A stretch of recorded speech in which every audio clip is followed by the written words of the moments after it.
अगर आज इस वायनाड की घटना के बाद राहुल गांधी से कांग्रेस से सवाल किया जा रहा है तो वो गलत नहीं है, वो सही है। इस घटना के लिए कहीं ना कहीं कांग्रेस पार्टी भी जिम्मेदार है। हमारे होम मिनिस्टर संसद में खड़े होकर झूठ बोलते हैं। इसी पार्टी के आईटी सेल के हेड अमित मालविया वो संसद के बाहर झूठ बोलते हैं। उनकी ट्रोल आर्मी उसी झूठ को प्रमोट करती है और उसकी हेल्प कौन करता है? गोदी मीडिया। इसके अंदर जो एक्यूज्ड है वो बीजेपी पार्टी से नहीं जुड़ा हुआ। वो किस पार्टी से जुड़ा हुआ है? वो अखिलेश यादव की पार्टी से जुड़ा हुआ है, सपा से जुड़ा हुआ है। तो यहाँ पर साइलेंट वाला किसका बनता है? पहले स्मृति ईरानी ने 10 साल तक राहुल गांधी के पीछे अपने करियर का बेड़ा गर्क किया और अब उसी राह पर कौन चल रहा है? कंगना रनौत। जो कई सालों से देश में नहीं हुआ वो पिछले 10 सालों में अचानक से हो गया। मेरा देश बदल गया। उस टाइम पर जो सेंटर में सरकार थी और जो स्टेट में सरकार थी, उन दोनों ने इस रिपोर्ट को बिल्कुल सीरियसली नहीं लिया और उसका नतीजा क्या है? वो आज वायनाड के लोग भुगत रहे हैं। तो मुझे ऐसा कतई नहीं लगता कि यहाँ पर एंकर को बेचारे को समझ नहीं आया, एंकर को पता ही नहीं चला कि वो इंसान वीडियो के अंदर क्या कह रहा है। इतनी भयंकर तबाही मची है वहाँ पर, 300 से ज़्यादा लोग अभी तक मारे जा चुके हैं। लेकिन आपको क्या लगता है कि इतनी भयंकर तबाही से, इतनी मौतों से इन नेताओं को कोई भी फर्क पड़ा होगा? एक तरफ आम आदमी पार्टी एलजी को कोस रही है कि उसके हाथ में सारी पावर्स है और दूसरी तरफ बीजेपी पार्टी आम आदमी पार्टी को कोस रही है क्योंकि उनका ये कहना है कि एमसीडी जो है वो आम आदमी पार्टी के अंडर आती है। बताओ, ये तो हाल है हमारे नेताओं का।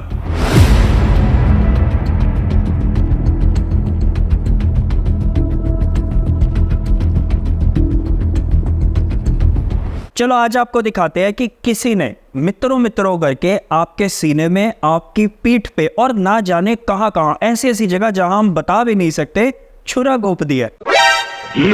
हैरानी इस बात की है कि आपको इस बात का एहसास तक नहीं है कि इस नए काल चक्कर के अंदर धर्म के धूमकेतु में फंसाकर आपका राहु केतु सब बिगाड़ दिया गया है और अब आपके पास एक भी रास्ता नहीं बचा है इस माया जाल से बाहर निकलने का। आप तो गए। वी नो, अगर आप बीजेपी के अंधभक्त हो तो शायद आपको हमारी आज की वीडियो की बातें मुश्किल से हजम होंगी, लेकिन फिर भी हम चाहते हैं कि आप हमारी वीडियो को एंड तक देखो। शायद आपकी जो बुद्धि बच गई है वो दोबारा से चलने लगे। भक्तजनों, कैसे हो सालों से याद आया जो कई सालों से देश में नहीं हुआ वो पिछले 10 सालों में अचानक से हो गया। मेरा देश बदल गया। मेरा देश बदल रहा है, आगे बढ़ रहा है। मेरा देश बदल रहा है, आगे बढ़ रहा है।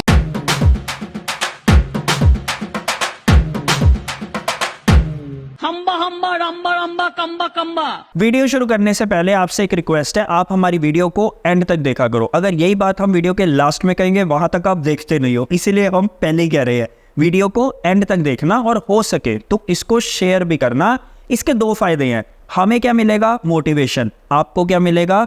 Right information. बिल्कुल आपने मेरे दिल की बात बता दी। एक तो हमें हमारी सरकार का, स्पेशली बीजेपी पार्टी का, हमें समझ में नहीं आता कि वो करती क्या है, वो देश से चाहती क्या है। एक तेरा, एक मेरा, 2 तेरा, 2 मेरा, 3 तेरा, 3 मेरा, 50-50 बराबर है। Everything okay? नहीं, आपको देखो, हमारे होम मिनिस्टर संसद में खड़े होकर झूठ बोलते हैं। इसी पार्टी के आईटी सेल के हेड अमित मालविया वो संसद के बाहर झूठ बोलते हैं। उनकी ट्रोल आर्मी उसी झूठ को प्रमोट करती है और उसकी हेल्प कौन करता है? गोदी मीडिया। मैं तुम्हें भड़वा कहता हूं, दलाल कहता हूं, और बताओ। और इसी बीच खुदक कर कौन आ जाता है? इस पार्टी में नई मंत्री बनी कंगना रनौत, उसका अलग ही चल रहा है। कल भी उन्होंने वहाँ पे एक कॉमेडी शो किया, अगर आप देखें कोई उनमें कोई गरिमा नहीं है। कल वहाँ जाके वो कह रहे थे कि हम जो है हम शिव जी की बारात हैं और ये जो है चक्रव्यूह है। तो आप, मुझे तो लगता है कि उनका टेस्ट होना चाहिए क्या को किसी ड्रग का कंजम्पशन करते हैं। वो जिस हालत में वो पार्लियामेंट में पहुंचकर जिस तरह की वो बदहवास बातें करते हैं, मैं निश्चय ही मैं नई सांसद हूं, लेकिन मैं कल देखकर एकदम मैं शॉक्ड हो गई। पहले स्मृति ईरानी ने 10 साल तक राहुल गांधी के पीछे अपने करियर का बेड़ा गर्क किया और अब उसी राह पर कौन चल रहा है? कंगना रनौत। ये जो ये कंपटीशन है ये शिव जी की बारात और चक्रव्यूह में है। ये बात से आपको नहीं लगता कि किसी इंसान का जो है वो ड्रग टेस्ट होना चाहिए जो इस तरह की बात करता है? वैसे सोचने की बात यहाँ पर एक और भी है कि ड्रग टेस्ट की बात कर कौन रहा है? ये फकीरी है। छोड़ो, इसी तरह संसद के अंदर जो काम पहले रमेश बिदुड़ी किया करते थे आजकल कौन कर रहा है? अनुराग ठाकुर। वैसे हम कभी कभी सोचते हैं कि कितना अच्छा होता, कितना फायदा होता इन मंत्रियों का भी और हमारा भी, अगर ये जितनी फालतू की बकवास बातें हैं उसकी जगह थोड़ा सा काम कर लेते, हमारा भी भला हो जाता और इनका नाम हो जाता। बात तो सही है। नहीं, हम ऐसा बिल्कुल नहीं कह रहे हैं कि ये काम नहीं करते, काम ये करते हैं, लेकिन इनका जितने भी काम होते हैं, इनका हर काम किस चीज से रिलेटेड होता है? इनकी कुर्सी को बचाने से। ये झूठ है, झूठ है, झूठ है। नहीं यकीन? आप खुद ही देख लो, अभी अभी वायनाड के अंदर क्या हुआ, इतनी भयंकर तबाही मची है। 30 जुलाई को रात को 2 बजे हैवी रेनफॉल होती है, लोग जब घरों में सोए थे तब बाढ़ आ जाती है जिसकी हाइट 2 स्टोरी बिल्डिंग जितनी होती है। रेत, बड़े पत्थर, पेड़, वो इस बाढ़ के साथ बहकर आ जाते हैं, पूरे का पूरा गांव वॉश आउट हो जाता है। इनफैक्ट लोग दबकर जिंदा दफन हो जाते हैं। लेकिन कुदरत का कहर यहां भी नहीं रुकता।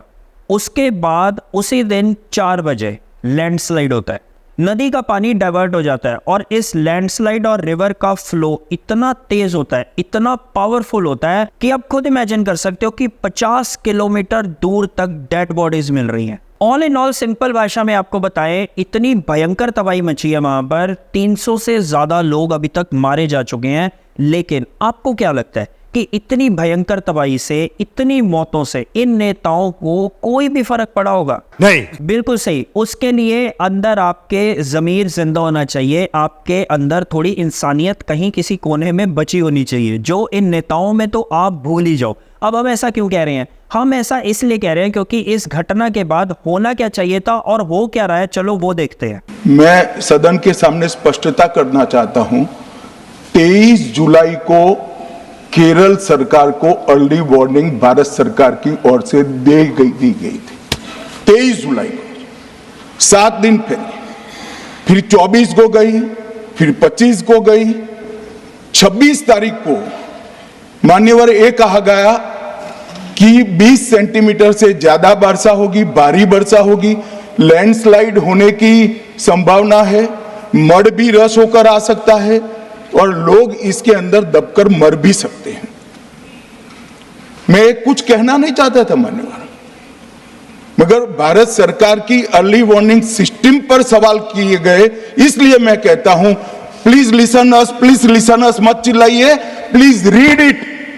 जो वार्निंग भेजा है उसको पढ़िए जरा। अब ये सरासर झूठ है।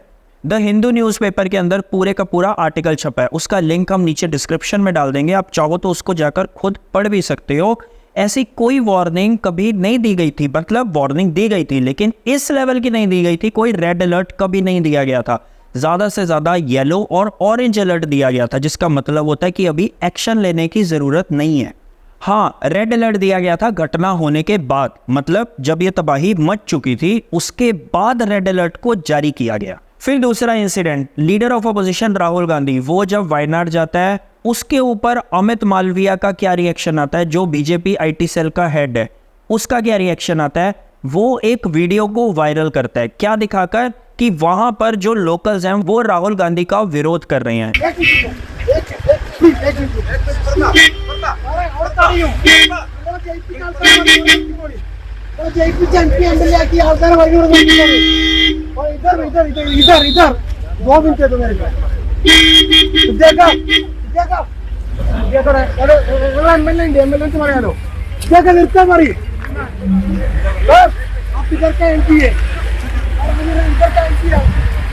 अब इस वीडियो में ये आदमी राहुल गांधी को कह रहा है चेटा, मतलब बड़े भाई, और इसके बाद ये कह रहा है कि आगे मत जाओ, आगे आपकी गाड़ी फंस सकती है, जो राहत कार्य आगे चल रहा है वो सफर हो सकता है। तो बात इतनी सी है कि किस तरह से संसद के अंदर, संसद के बाहर और हर टीवी चैनल के ऊपर आपके दिमाग में दिन रात गोबर भरा जाता है। अब आते हैं जरा कांग्रेस के ऊपर। अगर आज इस वायनाड की घटना के बाद राहुल गांधी से कांग्रेस से सवाल किया जा रहा है तो वो गलत नहीं है, वो सही है। इस घटना के लिए कहीं ना कहीं कांग्रेस पार्टी भी जिम्मेदार है। वो ऐसे कि 2014 से पहले गाडगिल रिपोर्ट आई थी वेस्टर्न घाट्स को लेकर, जिसमें यह कहा गया था कि स्ट्रिक्ट एक्शंस लेने की जरूरत है। जैसे जितना भी कंस्ट्रक्शन वर्क चल रहा है, अंधाधुंध खनन चल रहा है, रिजॉर्ट्स, होम स्टेज बनाए जा रहे हैं, जो फॉरेस्ट लैंड पर इलीगल इंक्रोचमेंट्स हो रही है, उनको रोकने की जरूरत है।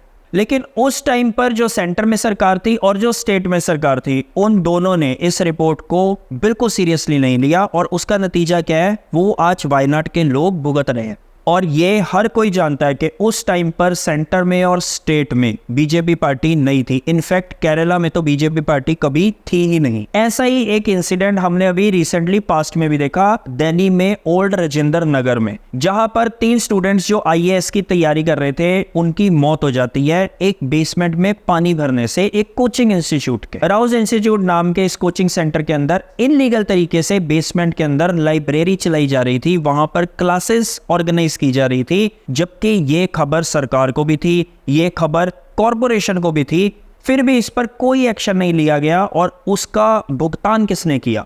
3 IAS की तैयारी करने वाले यंग स्टूडेंट्स ने। और जैसे ये इंसिडेंट हुआ, बीजेपी पार्टी और आम आदमी पार्टी ये दोनों एक्शन मोड में आ गई। इन्होंने कार्रवाई करना शुरू कर दिया। किस चीज को लेकर? इस चीज को लेकर नहीं कि किस तरह से ये घटना हुई, इसके पीछे क्या कारण था, कौन इसके लिए जिम्मेदार है, ना, कतई नहीं। ये दोनों पार्टीज फटाफट एक दूसरे को ब्लेम करने के लिए, एक दूसरे के ऊपर ब्लेम डालने के लिए मैदान में उतर गए। एक तरफ आम आदमी पार्टी LG को कोस रही है कि उसके हाथ में सारी पावर्स है, और दूसरी तरफ बीजेपी पार्टी आम आदमी पार्टी को कोस रही है क्योंकि उनका ये कहना है कि MCD जो है वो आम आदमी पार्टी के अंडर आती है। बताओ, ये तो हाल है हमारे नेताओं का। शर्म है, कुछ शर्म आया है। अब ये जो दोनों इंसिडेंट थे, ये जुड़े हुए थे नेचुरल कैलेमिटीज से, लेकिन इन नेताओं की नजर में तो आम आदमी की इज्जत की, उसकी जान तक की कोई परवाह नहीं है। अगर उसको लेकर कोई इंसिडेंट हो जाता है ना, ये उस पर भी राजनीति शुरू कर देते हैं। आपको याद होगा पिछले साल एक इंसिडेंट हुआ था, IIT BHU की एक छात्रा, उसके साथ गैंगरेप किया गया था। और ये गैंगरेप जिन 3 लोगों ने किया था वो किस पार्टी से जुड़े हुए थे? बीजेपी पार्टी से, उसके IT सेल से जुड़े हुए थे, उसके लिए काम करते थे। तो इस इंसिडेंट के ऊपर बीजेपी पार्टी की कोई प्रतिक्रिया नहीं आई थी, लेकिन ऑपोजिशन ने इस पर जमकर हंगामा किया था। इसके ऊपर हमने एक डिटेल वीडियो भी बनाई थी, आप चाहो तो जाकर उसको चेक कर सकते हो। इसी तरह ब्रिजभूषण का मामला, रेसलर्स प्रोटेस्ट करती रह गई, जो फीमेल रेसलर्स थी, जो विमेन रेसलर्स थी, वो प्रोटेस्ट करती रह गई, उन्होंने अपनी गेम तक छोड़ दी, लेकिन बीजेपी पार्टी एकदम साइलेंट और ऑपोजिशन फुल ऑन हंगामा मोड में। फिर प्रज्वल रवन्ना का केस, उसके अंदर भी बीजेपी पार्टी एकदम साइलेंट। वो तो इनफैक्ट जर्मनी भाग गया अपना डिप्लोमेटिक पासपोर्ट यूज करके बीजेपी सरकार के होते हुए, लेकिन ऑपोजिशन उसमें भी फुल हंगामा मोड में। अब आते हैं जो अभी हाल ही में एक रेप का मामला सामने आया है अयोध्या के अंदर। इसके अंदर जो एक्यूज्ड है वो बीजेपी पार्टी से नहीं जुड़ा हुआ, वो किस पार्टी से जुड़ा हुआ है? वो अखिलेश यादव की पार्टी से जुड़ा हुआ है, सपा से जुड़ा हुआ है। तो यहां पर साइलेंट वाला किसका बनता है? सपा का, अखिलेश यादव का, और वो है भी साइलेंट। और हंगामा करना किसका बनता है? बीजेपी पार्टी का, और वो फुल ऑन हंगामा मोड में है। मतलब आप यहां से इजीली ये समझ सकते हो कि अगर कोई रेप का मामला सामने आता है, कोई कत्ल का मामला सामने आता है, उसके अंदर भी पार्टी सबसे पहले ये देखती है कि एक्यूज्ड का उसके साथ क्या रिलेशन है। अगर तो उसके साथ उसका रिलेशन है तो वो पार्टी रहेगी चुप, कोई रिएक्शन नहीं। लेकिन अगर वो ऑपोजिशन पार्टी से है, फिर फुल ऑन हंगामा चलेगा। So moral of the story क्या है कि सरकार चाहे किसी की भी हो, नेता चाहे किसी भी पार्टी का हो, आम जनता की इनको घंटा फिक्र नहीं है, इनको कोई फिक्र नहीं है। हम बहुत छोटे लोग हैं, हम बहुत मामूली लोग हैं। इनका बस एक ही मूल मंत्र है, अपना काम बनता, भाड़ में जाए जनता। हम आम आदमी हैं, हमारे पास पैसा नहीं है। और कितने ही एग्जाम्पल हैं हमारे देश के अंदर जहां पर ये क्लियरली देखने को मिलता है कि कहीं पर कुछ भी हो जाए, ये नेता इसी तरह कुर्सी के पीछे लड़ते रहते हैं और आम जनता जो है वो भुगतती रहती है। इसीलिए हमने स्टार्टिंग में कहा था मेरा देश बदल रहा है। मतलब आज आप किसी भी लेवल पर देख लो, टैक्स टेररिज्म के नाम पर भयंकर टैक्स वसूलना, इंफ्रास्ट्रक्चर डेवलपमेंट के नाम पर आपको बेवकूफ़ बनाना और आपकी जान जोखिम में डालना, धर्म के नाम पर आपके बच्चों के भविष्य को गर्त में धकेलना, हर तरफ से आम आदमी को बजाया जा रहा है एक ढोल की तरह, और आम आदमी बेचारा वो चुपचाप बज रहा है, मोटा टैक्स दे रहा है। पैसा ही पैसा होगा। और आपकी टैक्स का पैसा जाता कहां पर है वो आप इन 2 एग्जाम्पल से समझ सकते हो। एक अयोध्या का राम मंदिर, जब उसका निर्माण हुआ पूरी की पूरी अयोध्या को चमकाया गया, आपके टैक्स के पैसे से वहां पर सड़कों का निर्माण हुआ, एयरपोर्ट्स का, रेलवे स्टेशंस का निर्माण हुआ। आज पहली बारिश के अंदर उसकी क्या हालत है आपके सामने है, हमें आपको बताने की जरूरत नहीं है। उसी तरह आपके टैक्स के 1200 करोड़ रुपए लगाकर क्या बनाया गया? नया संसद भवन, नई पार्लियामेंट। आज उसका क्या हाल है? पहली बारिश के अंदर बाहर उसके पानी खड़ा हुआ है, छत उसकी टपक रही है, बंदर उस पार्लियामेंट के अंदर घूम रहे हैं। और अगर आज हम ये कहें कि इन सब के लिए सिर्फ और सिर्फ सरकार जिम्मेदार है, तो वो सरासर गलत होगा। इसके लिए सरकार जिम्मेदार नहीं है।